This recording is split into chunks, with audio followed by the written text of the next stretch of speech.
Greetings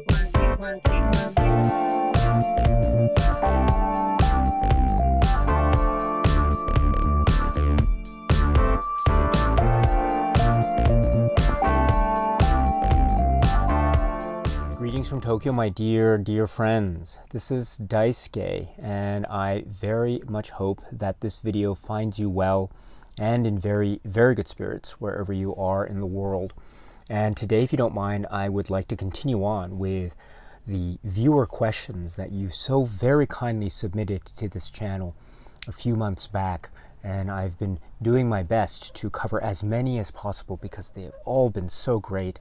I want to thank you once again for your kindness and generosity in expressing an interest in what it is I might have to say on a given topic.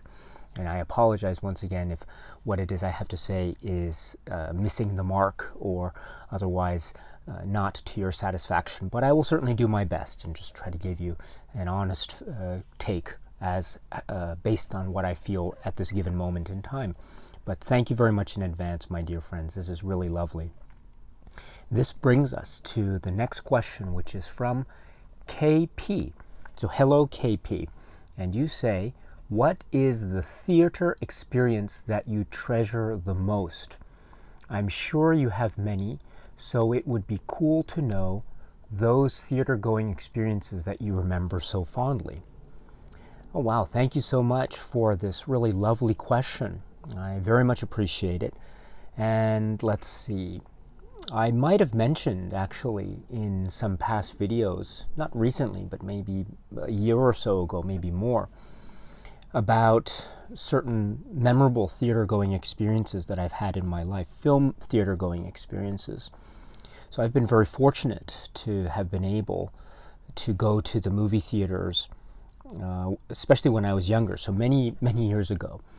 Now, not so often, for a number of reasons, but and when I say not so often, it's pretty much close to zero. There have been one or two occasions actually, but it's been close to zero. And so that has been the state of things. And so for a lot of reasons, maybe my recent cinema going experiences is incredibly limited. And so my grasp at the information as to recent experience, film news, etc., is not so good. But if I were to try to draw from the well of experiences from past years, perhaps, oh gosh, there are so many. And I might have mentioned these before, but let's see.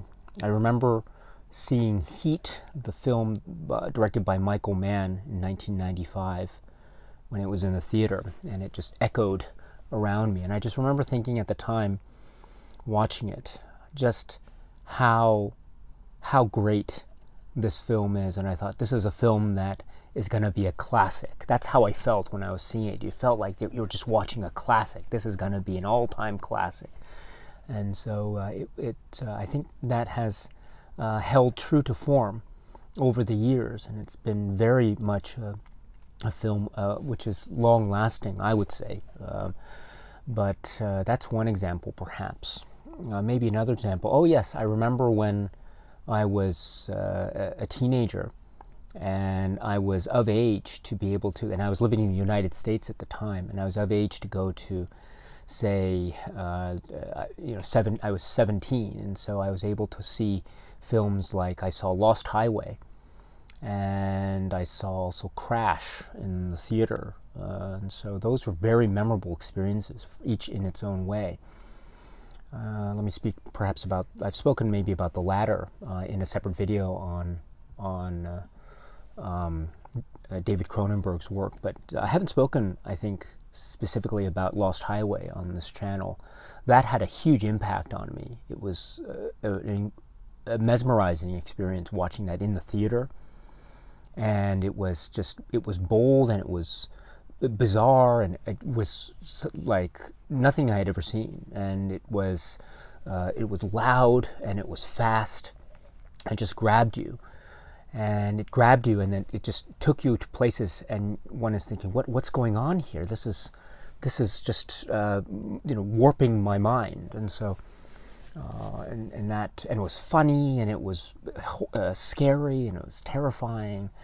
The very famous Robert Loggia almost monologue around the middle of the film about the speed limit. That's probably one of the maybe iconic moments in a David Lynch work now, of many iconic moments in many a David Lynch work, as we know. But and I remember in the theater, people were just laughing out loud at that moment. It was one of the standout moments in terms of the audience participation element, as it were. But that was another memorable one. There were so many others, I think.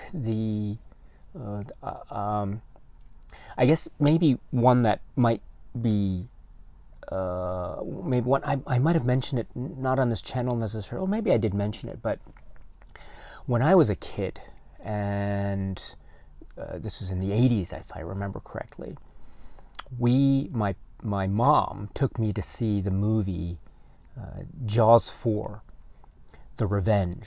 And so I saw that in the theater. And I think, I was very affected by that film, Jaws 4, The Revenge. I thought that was, there was a particular moment, the way the film opens, that is very traumatized, or it traumatized me as a kid. And so ever since then, I have seen Jaws 4, The Revenge, and that opening is one that I kind of cringe at, because it reminds me of just how traumatized I was as a kid. I had a similar feeling. I have a similar reaction to a film which is called Superman 3. But Jaws 4 has that effect on me. And I saw it, and I saw it with a particular ending in the theater. I don't want to spoil the film for anyone who hasn't seen Jaws 4, The Revenge, but I saw the film with a particular ending.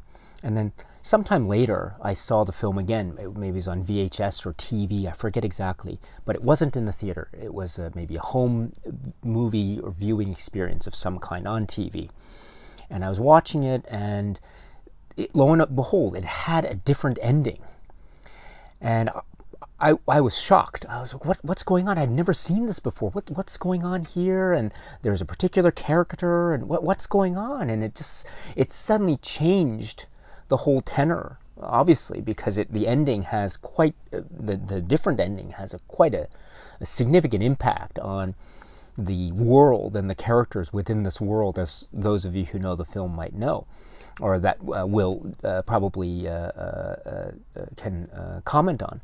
And so that was a very, in an interesting way, that taught me, I think, the idea about different endings and the possibility of alternate endings. And so I kind of started to get that sense of it through my experience with the film Jaws 4, The Revenge. And so in that way, I think that film and the watching of that film in the theater was very memorable, because then what it did was it later translated into a moment where I was able to begin to think about the possibility of alternate endings, and that the theater-going experience might not necessarily always be the be-all, end-all of a particular, say, shelf life of a particular work.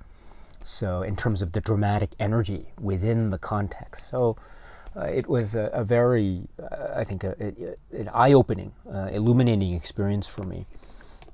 So that's probably another one that was very memorable in that way, of course. And I should also point out, it wasn't a movie theater experience per se, but it was, well, not per se, it wasn't a movie theater experience, it was a theater experience, going to the theater. And my parents took me to a play. It was in the United Kingdom, if I recall correctly. And they took me to, they were also very big fans of the theater, and so we saw so many productions. I was so fortunate and blessed in that way. And so I remember seeing, for instance, a stage production of 12 Angry Men. That was wonderful. And also, one in particular, if I were to mention really memorable ones, that was such a memorable one, but another one was The Woman in Black.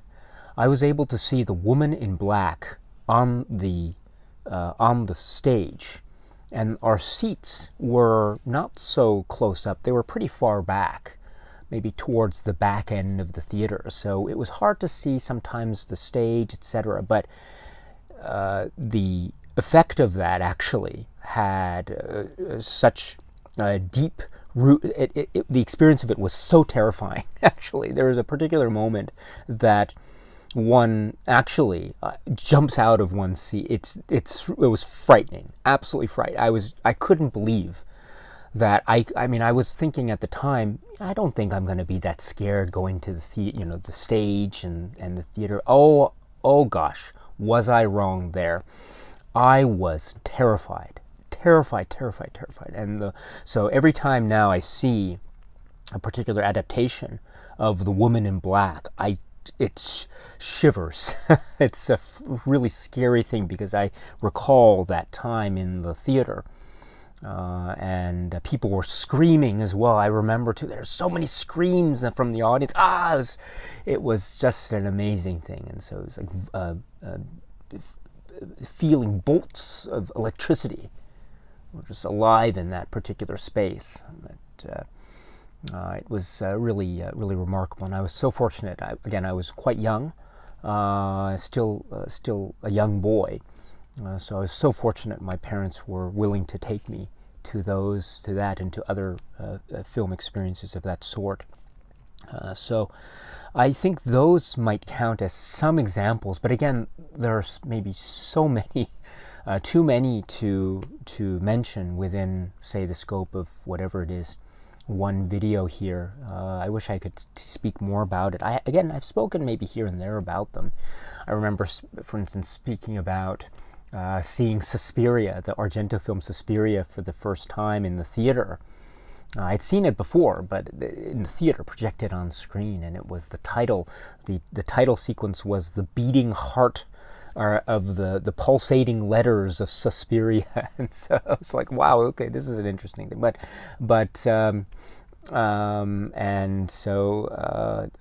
Yeah, and there are so many others, so many others, and so as I say, maybe the ones I'm mentioning here, I wouldn't necessarily rank them as being, oh, these are the top ever, but these are the ones that I think are fresh in my mind at the moment, for whatever reason, in time for answering your great question. So thank you very much, KP, for this wonderful question, and for anyone else who is interested in the question, I'd love to hear your responses. So please feel free to let me know in the comment section below.